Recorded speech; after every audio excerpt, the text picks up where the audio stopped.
welcome back to the Liverpool Community Podcast. I'm your host, Chase Johnston-Lynch, and basically here on Liverpool Online, we like to talk to people from the community, you know, one-to-one, get to know who you are, and let people know what you're all about. And I'm joined here by a lovely woman named Michelle Roach from New Beginnings and Improving Lives CIC. Hello, Michelle. Hello. Yeah. Well, you know, we were already having such a full-on conversation before the show began. I don't know what we're going to talk about. I just totally forgot about everything that we went in. What were our objectives? So basically, what does New Beginnings and Improving Lives do, Michelle? So we do quite a lot. Yeah, we might be here for a couple of hours. Not really, but.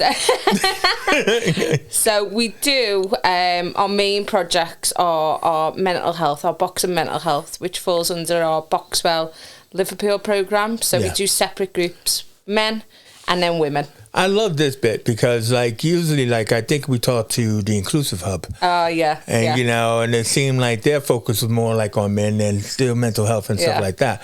But, I mean, the combination of men and women, are you one of the few groups that do that? Well, we started in February 2020 with our Boxwell Liverpool programme. And at the time, there was not that much about. I mean, I think there was one in Kirby and there might have been one other, but it wasn't really advertised. You know, there was nothing really. You mean for the females and stuff? For the men. We started with the men, yeah. Because before that, I'd done a bit of chaperoning. So I'd chaperoned the person to other groups in the community, and I was finding, you know, for men who just wanted to get out there and pound the bags, get that stress out of them, there wasn't anything there. So that's why we started the boxing programme. But now it's a lot different. There is a few about, which is good, is really good because there's a need. Well, but I mean, I guess I'm not trying to avoid the men because I often thought that boxing clubs were a popular thing, especially here in Liverpool. But, you know, I'm curious more about the female side of it, especially, you know, where you got, you know, what's her name? Tasha Jonas? Oh, yeah. She's amazing, isn't she? And also my favorite, Meatball Molly. Yeah. You know what I mean? You know, I mean, you got these two very well-established female fighters and everything like that, and I'm just wondering if they're an inspiration to the females that come to your Boxwell program. Of course, I think they're just an inspiration to Liverpool and Scousers and anyone who's an We're trying to give you a shout out there, Michelle, so that way they could come and, you know, support your project. Oh no, Tasha does a free group in Firefit. Oh yeah. And we're there at the same time with our mobile van, which I'm sure we'll talk about. And, you know, it's just brilliant for women, isn't it? Yeah. So we do a women's group, but we did start with the men only. And that was only because I identified it was needed in the area. And it's needed as like a stress reliever, or it was you just, know, something else to do, like to work out your anger and frustrations, maybe. Yeah. It was more... I would chaperone veterans to veteran projects, and I'd chaperone people to things like the life rooms. I love the life rooms. There's certain things that people will go to because it relates to them and they like that as an interest. And I just thought there was a little bit of a gap in the market for men who I was seeing who didn't want to go to those. You know, they either weren't a veteran or they didn't fit in within the life rooms programme. So that's why we created the Boxwell Liverpool programme, which has always had really amazing numbers.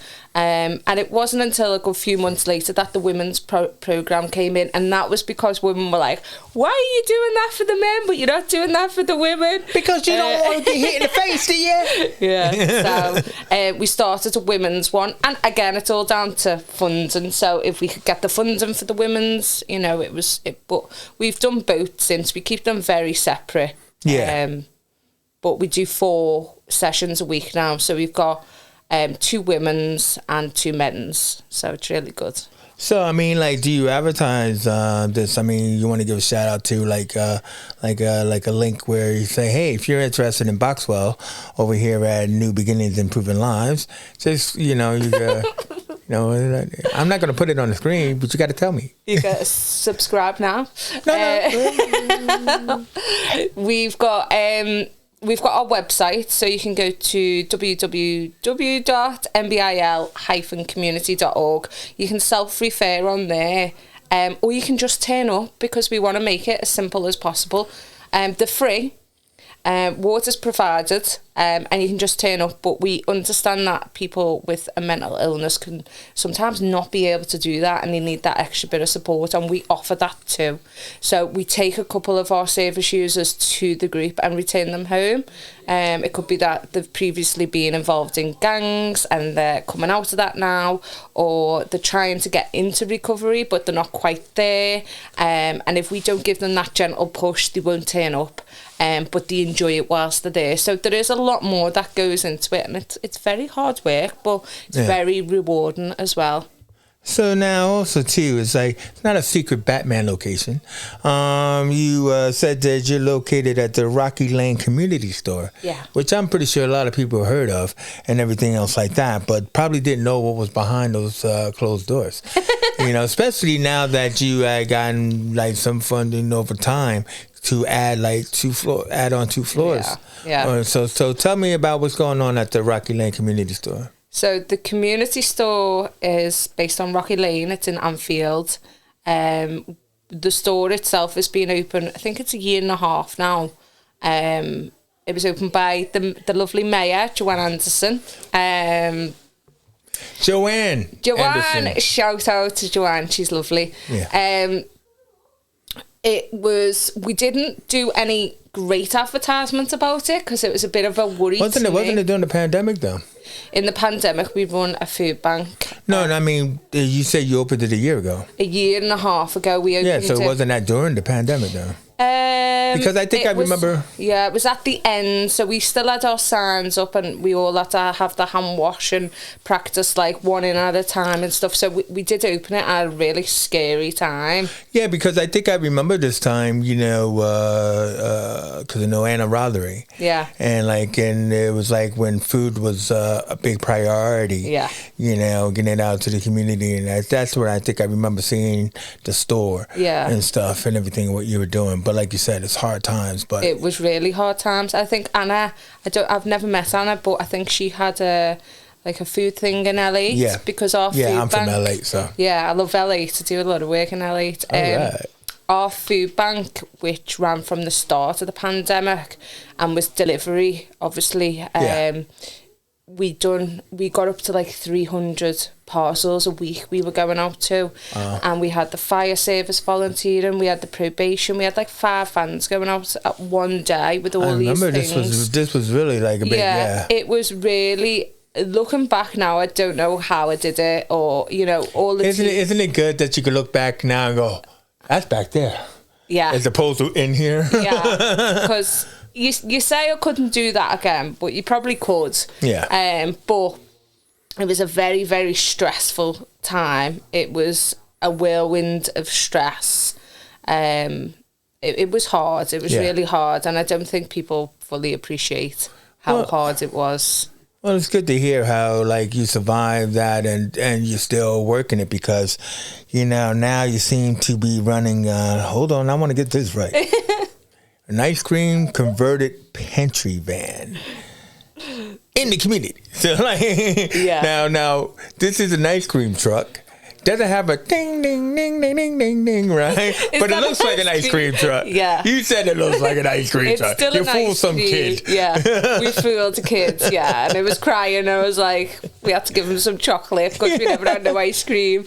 But you got 10 items for £5 or something like that. So tell me, because this seems really interesting, this truck and what it actually has in it. So tell us about what's in the truck. The feedback from the ice cream van has just been absolutely amazing.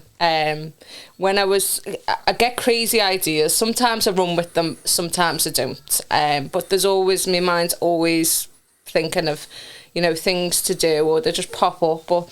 So in the lockdown I thought, do you know what, it'd just be really amazing to just have like all this food bank and go out in an ice cream van. Why? And I don't know. I really don't know. I think I'm trying to think of the sound of an ice cream van while you're talking. I can't think of it. I'll end up doing an EastEnders theme tune. All right, they owe us money. So we were trying to get funding for our community store, and the funder came back to us and said we can't because it's not a new project. We're only funding new projects. So I went, all right, well, I've got an idea that's been sitting at the back of my brain for like 6 to 12 months. So I thought they were just absolutely going to laugh at us, to be honest with you. But she came back and she was like, amazing, I'm going to put it forward. And what was this? Free fruit and veg? So this was to fund us for the actual van, to buy the van. And then when we went to buy an ice cream van, they're really expensive and we didn't have that great amount of money. So what I pictured and what we got were two completely different things. Okay. But we go out to areas of that have got high deprivation. So at the moment we're in Everton, Toxteth and Garston. I live in Toxteth. I've never seen no ice cream van. We go to the Fire Fit. It's around the corner from my house. Yeah, well, you need to come round. I'm just trying to say is like, because you still haven't told us what's in this ice cream van. So we got fruit and veg that is free. Yeah. And then you got halal meat. Yeah. Come on. You're going to make me a sandwich or you just giving me the meat? So in the different areas, we'll take different stuff. So Everton and Garston, we just take a mix of freezer stuff. Different meats, different, like microwave meals. I know they're not the healthiest, but microwave meals. Yeah, some people cool. living on their own, they want that, or they've only got a microwave. Yeah. But when we go to Toxteth, they've got a bigger community of Muslim people. So we buy from the butchers halal meat. So we're catering for everybody. And with the mobile van, whatever fruit and veggies we take, they're always free. And we do have some really good stuff. I mean, it's brilliant quality and it's so good. It's so 10 items for £5 and you get a meat, toiletries, cleaning products, nice. and all other food, and they're all branded as well, so they're all really good. So yeah, we've been out in it for about 2 months now, and the feedback is been amazing. Yeah, absolutely amazing. But you also said like you didn't want to like call it like a traveling food bank. No. I mean, you do have like a food bank, I think, at the community store or something like that. We do run a food bank, but the community store, when I set the community store up, it's a shop. So I didn't want it to be like a church hall, or I didn't want it to be, I wanted it to be a shop with no membership, so people can, so everybody can access it. They don't feel embarrassed about coming in. It's a normal shop. I see it as, it's like a home and bargain, but it's cheaper. Just see it as that. And I say that to people, just treat it like it's a Poundland and come in. Like, you don't need to feel embarrassed. And it is set up like a shop. We're just like a shop. But the food bank is completely separate. So we get referrals in for that. And then we deliver them each week. So... we'll get referrals from like the police, social services, housing associations, citizens advice. The list goes on. So, Michelle. So I mean, like this sounds like a one-woman operation, or or a one-woman's masterstroke. What's your role? So I'm the founder and the director, but I'm also the support worker as well. Do you do the theme music? But I do have... No, I'm kidding. I do have a good team. I do have a brilliant team, past and present. They've all been, they've all brought something to the table, and everyone thinks like, oh, Michelle. But I have got a team of volunteers, team of staff. That I think even the past staff and volunteers, they've made it grow with me. And, I couldn't thank them enough, because sometimes you can feel on your own and alone. But they bring a lot. But it's great that you have a mission and like, how should we say? It's, oh man, I forgot that word. It's not entrepreneurial, but it's like the person who wants to help people. Phil? Person. Anyway. The altruist. Okay, something like that. People say I'm a good entrepreneur, but I really don't see it as that. I think it was No. I don't see it as an entrepreneur. Or people say, oh, you're really good at business, but I say I'm a really terrible business person. Well, yeah, because I mean, like funding, you're always seeking funding, as you say, because you can't do this on your own. Yeah, we're always seeking funding. I don't put near enough as many bids as what we should, because of time basically. Yeah. You know, I invest a lot of my time as well into my staff. So I try to take on staff who've got absolutely zero experience and maybe come from like a bit of a troubled background. Why do you do that? Because I just like taking on a lot of stuff. I believe in people. But no, I believe in giving people chances. I came out of work for a couple of years. I came out of work for because... what did you do? I got diagnosed with cancer. Oh. And I tried to get a job and no one would give me the chance after having that gap.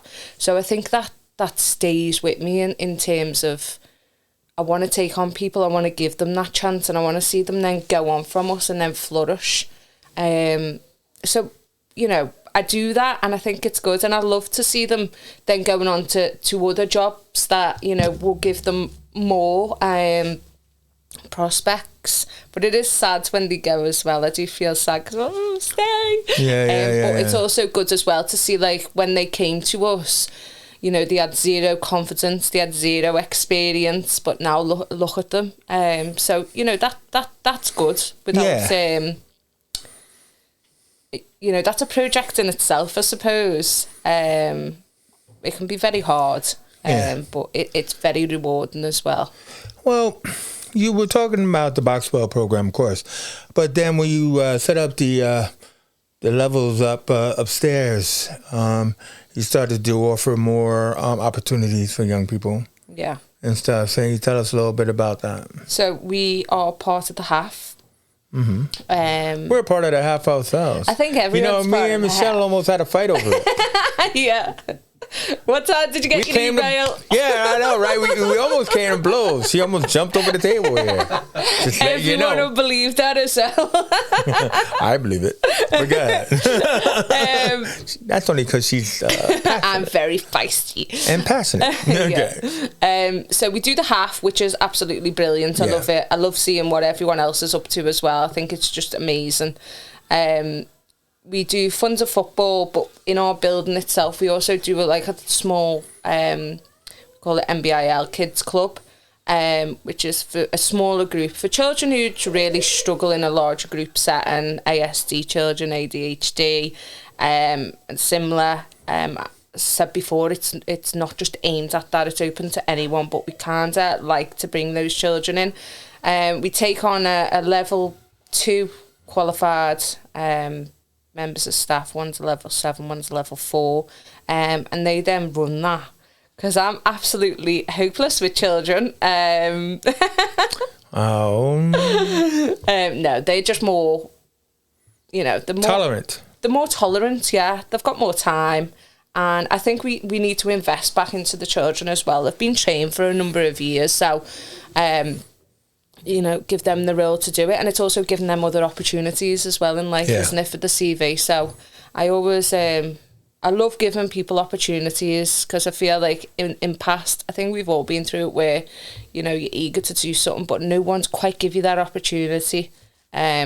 So yeah, it's something that I love to do. But the children's, we do days out as well, and it's lovely to see families coming together on the coach, and you hear children have never been to places before, it's a first, or you just know that they don't go on them family days out. It's not something that, you know, they've done. And you know, my son's very lucky, and I tell him that all the time, because when some things that you hear children saying, you think, what about being anywhere or going anywhere? Going anywhere, spending time with the family. You know, it's a lot of firsts happen through the HAF, and I think, you know, the HAF doesn't get as much credit as it deserves, and all the organisations that put into it, because, you know, we know what we see behind closed doors and what we hear. You know, we get children who you know, they haven't had nothing to eat. You know, it's very sad. And I just hope the HAF continues, whether we're part of it or not, that it continues, and all these organisations continue to do the great work that they do. Definitely. You got to take them to Farmageddon. I am Farmageddon. You are Farmageddon? Yeah, scary really. All right. So, before we go, we gotta mention, like mental health, and because it's a big aim and objective of your project. Supporting and promoting good health and well-being and stuff. The thing about it is just that it's also, I think it's a important part of the conversation, because when you said that you started out dealing with like adults only, then you slowly moved into working with young people as well, and everything else like that. And then, you got this whole terminology nowadays of neurodivergence and stuff. What do you think that about this supporting mental health and well-being? Well, as I said to you before we came on, my son's got autism, so I understand neurodiverse a lot, and I think we're very relatable in terms of that with parents and carers and guardians. With regards to mental illness, we have people who access our Boxwell programme who've got schizophrenia and multiple other mental illnesses. I was saying before, we've all got mental health to some degree. And it's all about changing the narrative. Basically, reason why instigated the conversation, because it's like, especially in working with it, because things change and times change and stuff. Like mental illness, mental health. What is the proper wording nowadays? For people to talk about it. But then again, it's just like autism. When I was young, used to be like a dirty word, and now I look at it as a superpower. Yeah, do you know what I mean? Because it's like as far as creativity, as far as intelligence, people ignore that bit about it because they're too busy focusing on the negatives, or where it's at the high functioning levels of schizophrenia or anything like that, which is what they did in the past, and everything. But now they realize that because you got the autistic spectrum, you have a wheel, and you can't really simply diagnose a person, because on any given day they could be at any given stage of that wheel. If you look at it as a rotary phone, I know a lot of you people don't know what a rotary phone is. You know what I'm saying? Look at me do my head. But you know what I'm saying. What do you think about that? So in terms of adults accessing our service, which is obviously ongoing all the time throughout the year, it's a bit different to the half. We see a lot of adults who one will always have a place in my heart, but when he came to us, he clearly, there was something you could see. And he'd never been diagnosed, and he'd struggled all throughout his life. And there was a diagnosis made in the end of Asperger's, but, we see so many people who, around the age 40 mark and upwards, who, when they were younger, there would have been a diagnosis. If it was talked about more, if it wasn't an embarrassing thing back then. And now it's like 7+ years to get a diagnosis for an adult. It's really tough.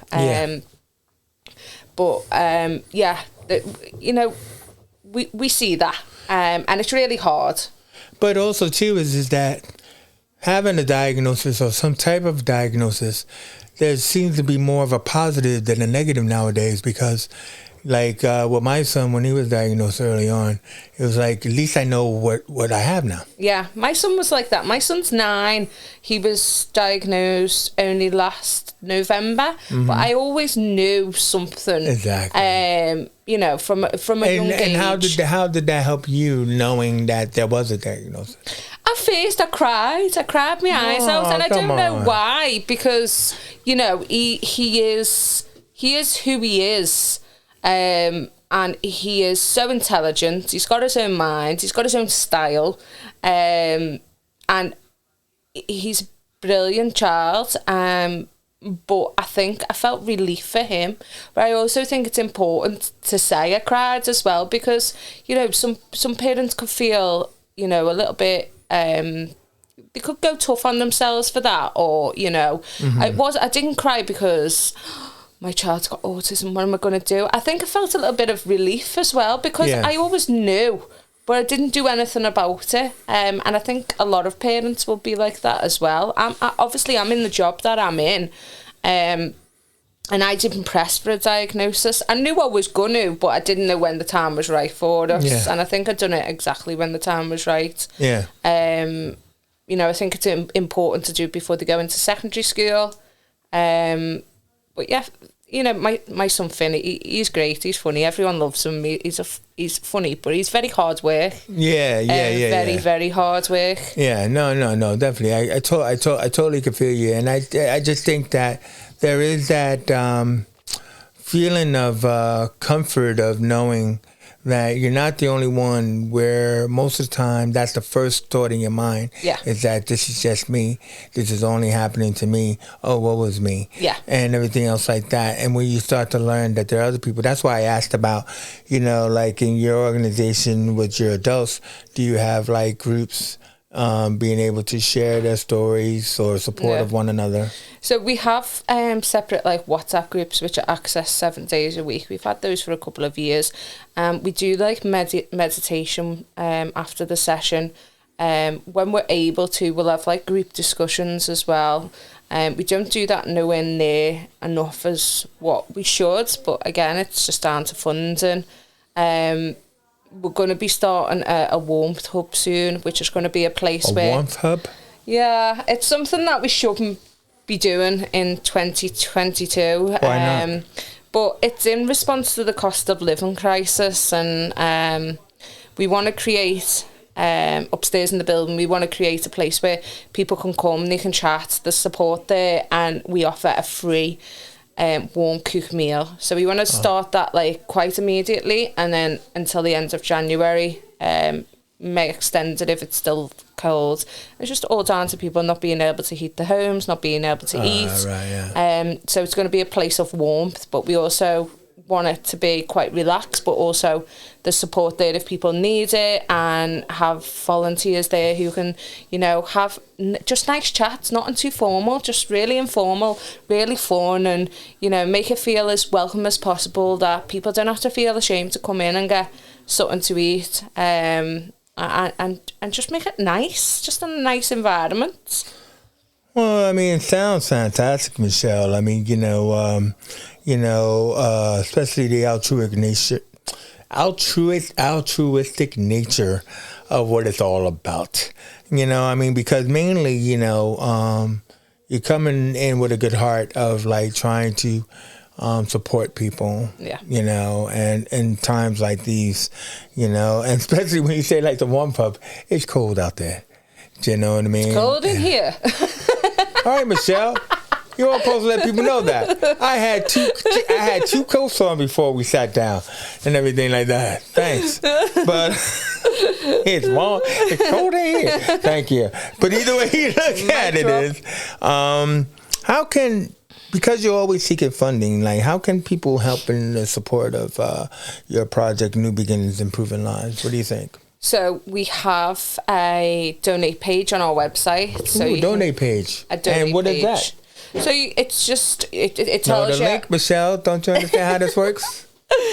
You can, so on our website it'll say support us at the top. You can click on there and it'll tell you like how much like a food bank would cost us, or, you know, donate £10, this is what we'll do, donate 20, and then there's just a little button, you just click on there, it'll take you to our Just Giving page and you can donate there. We don't really get that many donations in. What's up with you people out there? Yeah, people will be very surprised at that. But we don't, in terms of donations, we get very, very, very small amounts. But yeah, that's me giving the hearts there. Keep going, Michelle. Why should they be donating? I think it might be down to me as well that I don't blame yourself. Overly promote. You got a lot to do. Yeah, I've not got enough time in the day, but I do need to push through it. I mean, we have been. I don't want to make that sound like, you know, people don't support us, because, you know, we'll get a Riva, really good. They'll donate food to us. You know, there's been the bus line. Yeah, in Old Swan, they're really good to us. They were clearing out their canteen, give us a call, come down and get all the food, you know. So there is things that pop up, but it's very, very few and far between. You know, I mean, like, not to talk about the ex or anything like that, but, you know, I mean, she works with a project called Damien John Kelly House, you know, which is a veterans project. I love them. You love them? They're like my family, honestly. Really? Yeah. All right, that's my ex. But either way you look at it, the point is they get donations a lot and everything, and what they do is they look for places, probably like yourself, that can use donations and everything, you know, and stuff like that. But what I'm suggesting that other organizations probably do the same. You know, hey, yeah, we got like whether related food or clothes or whatever. And I mean, would you say that your project is interested in that? Yeah, I mean, she's like saying, "Don't help me. I don't need no project name." No, DJK, the lads come to our boxing, so I know them really well, and I've been to a number of their when they're leaving the house and they all sit together and you know, our tears literally stream. So when we've worked quite closely to one of them, I've given them extra support other than just the boxing. I get invited down to the house and to sit there and listen to how the lads speak about the person who's leaving, and then the person speak back. It's just you trying to not cry because you don't want to take away it's their moment, not you to be crying. But honestly, it's just the most loveliest. You leave there and think, oh, that was so gorgeous. But in terms of donations, we get like a Pret allocation, so we allocate that to DJK House because it's a bit later in the day, so it's a bit. But we all help each other, you know. Exactly. We do, and I think she's trying to say she just wants your money. Yeah, just donate. No, we do say if you wanna give to the food bank, order online yourself, order the food and then send it to us, and that way you're seeing what you're buying and that it is going on the food. And I think that's the best way of doing it, and plus it takes away from our admin role of ordering it, doing it and that, and I think it's just great overall. You get to see where your money's going because you've bought it, and it takes, you know, it's not volunteers or staff putting, you know, going and getting it. So that's the best way if you want to donate to the food bank. If you want to donate to keep the Boxwell Liverpool programme going, which has always been a real struggle, then donate financial, because we pay for the coaches. Derry let us use his gym for free, so, you know, thank you, Derry. But other gyms, they charge us per hour, so obviously we've got to find the money to be able to do that, and to keep it going from February 2020 all throughout the lockdown, all throughout. I think we've done quite good. Well done. Yeah, I do think we've done quite good on that, and I think it would be really tough for us to say, right, that's it, no more now. So it's always fighting, because they get so much from it, and you wouldn't realise that unless you were there and you seen the change in it. And you know, even like at Christmas where we're like, okay, we'll be closed for a week, you're heartbroken because the gutted, and you're like, oh, all right, we'll put it on. So to cancel it all together, I'd be very upset. Yeah.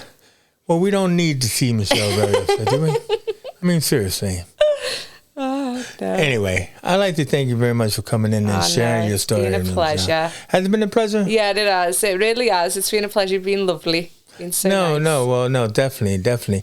And I mean, I'm always enamored by the people's stories that come in and share with us and share with our audience about what's going on for them here on the Liverpool Community Podcast. So once again, I'd like to thank Michelle Roach.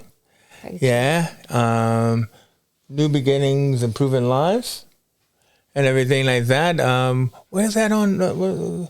New Beginnings, Improving Lives, CIC, but what is that on the website? So we abbreviate it to NBIL CIC because obviously I wasn't thinking straight when I chose the name. It's a very big mouthful, but it says what it does on the tin.